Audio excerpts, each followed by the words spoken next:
শুরু হয়ে গেছে শীতের আমেজ। আর এই শীতে হাঁস খাওয়া হবে না তা কি হয়? সারা বছরই তো আমরা হাঁস খাই, কিন্তু এই শীতের সময়ে হাঁসের মাংস খাওয়ার মজাই আলাদা। আসসালামু আলাইকুম। আমার সকল দর্শক বন্ধুদেরকে স্বাগত জানাচ্ছি স্নিগ্ধা অ্যান্ড লতাস কিচেনে। আজকে আপনাদের জন্য থাকছে আমার রেসিপি হাঁসের মাংস রান্না। অনেকেই হাঁসের মাংসটা খেতে চান না, এটার একটা আলাদা গন্ধের জন্য। আজকে আমি আপনাদের সাথে শেয়ার করব পারফেক্টভাবে হাঁস রান্নার একটি রেসিপি। আপনারা যদি আমার রেসিপিটি ফলো করে রান্না করেন, অবশ্যই আপনাদের কাছে হাঁসের মাংসটা এতটাই অসাধারণ লাগবে যে বারবার খেতে ইচ্ছে করবে। তো চলুন দেখে নেওয়া যাক কি থাকছে আমার আজকের রেসিপিতে।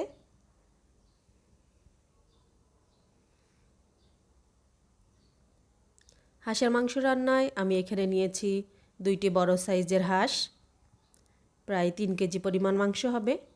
খুব সুন্দরভাবে ধুয়ে নিয়েছি। এখানে আমি প্রথমে মাংসটিকে ম্যারিনেট করে নিব। নিয়েছি লবণ, হলুদ, ধনিয়া, জিরা গুঁড়া, সমস্ত মশলা দিয়ে আমি হাঁসটিকে প্রথমে ম্যারিনেট করে নিব এবং দিচ্ছি আদা বাটা, পেঁয়াজ রসুন বাটা।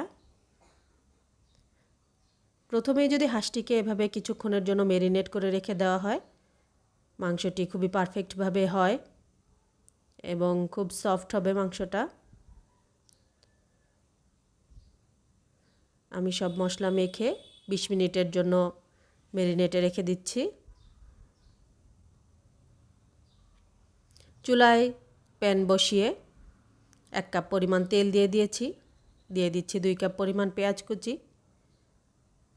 যেহেতু আমার হাঁসের মাংসের পরিমাণটা একটু বেশি, এই জন্য পেঁয়াজ কুচিটাও একটু বেশি দিতে হবে।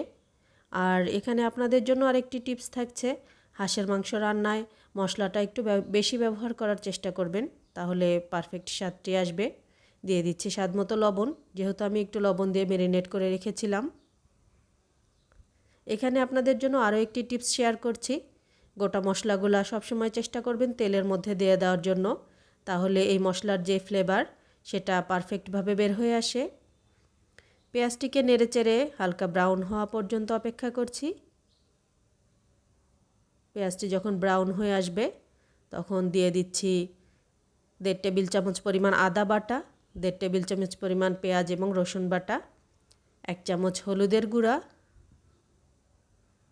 1 চামচ মরিচের গুঁড়া, 1/2 চামচ ধনিয়া গুঁড়া, 1/2 চামচ জিরা গুঁড়া এবং 1/2 চামচ গরম মশলার গুঁড়া। যেহেতু আমি 1 চামচ করে মশলা দিয়ে মাংসটিকে ম্যারিনেট করে রেখেছি, সেই জন্য এখানে মশলার পরিমাণটা আর একটু কম দিচ্ছি। আপনারা যে পরিমাণ মাংস রান্না করবেন সেই পরিমাণে মশলাটি দেওয়ার চেষ্টা করবেন।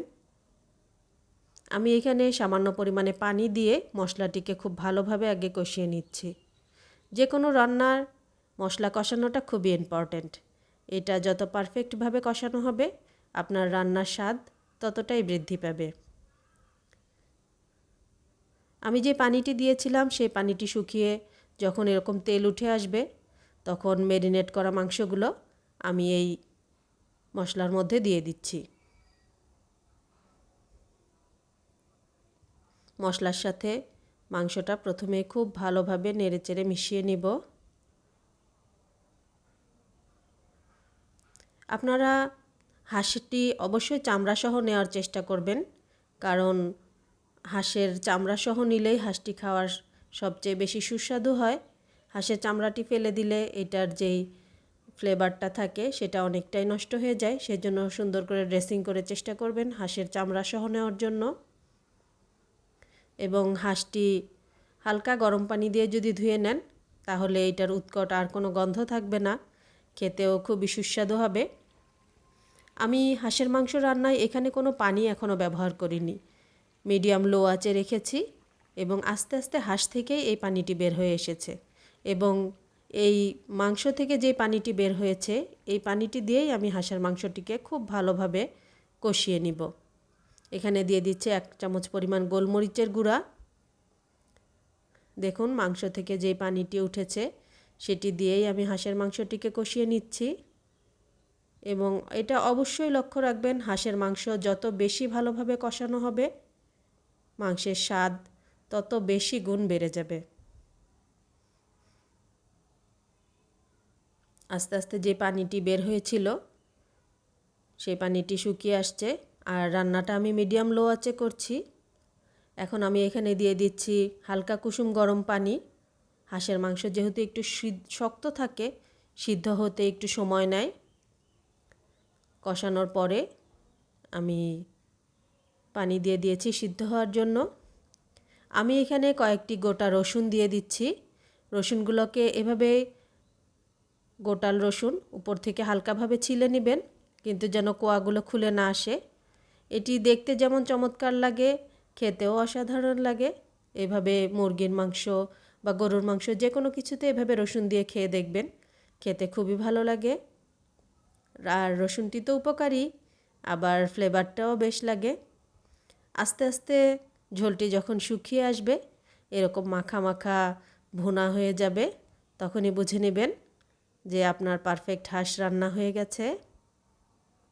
দেখুন আমার রান্নাটি কেমন হয়েছে। হাঁসের মাংসে খুব বেশি ঝোল রাখবো না, ভুনা ভুনা করেই রান্না করেছি। এখন আমি একটি সার্ভিং ডিশে নিয়ে নিচ্ছি। এই হাঁসের মাংসটি আপনি খেতে পারেন গরম ভাত, পোলাও, খিচুড়ি, বিরিয়ানি যে কোনো কিছুর সাথেই খেতে পারেন। এছাড়া রুটি, পরোটা, নান যে কোনো কিছুর সাথেই খেতে অনেক ভালো লাগবে। যারা শীতে এখনও হাঁস খাননি, আমার রান্নার রেসিপিটি ফলো করে আজই হাঁস খাওয়া শুরু করুন। আশা করছি আমার রেসিপি ফলো করে যদি রান্না করেন তাহলে হাঁসের মাংস একবার খেলে আপনার বারবার খেতে মন চাইবে। আর আমার আজকের রেসিপি কেমন লেগেছে অবশ্যই আমাকে কমেন্ট বক্সে জানাবেন। ভালো লাগলে আমার ইউটিউব চ্যানেলটিকে সাবস্ক্রাইব করবেন, ফেসবুক পেজটিকে ফলো দিয়ে রাখবেন। আপনাদের জন্যই আমার এই প্রচেষ্টা। নতুন রাঁধুনি, পুরাতন রাঁধুনি সবার জন্যই চেষ্টা করি খুব সহজেই আমার রেসিপিগুলোকে উপস্থাপন করতে। সবাই সুস্থ থাকবেন, ভালো থাকবেন। শীতের অগ্রিম শুভেচ্ছা জানিয়ে আজকে বিদায় নিচ্ছি।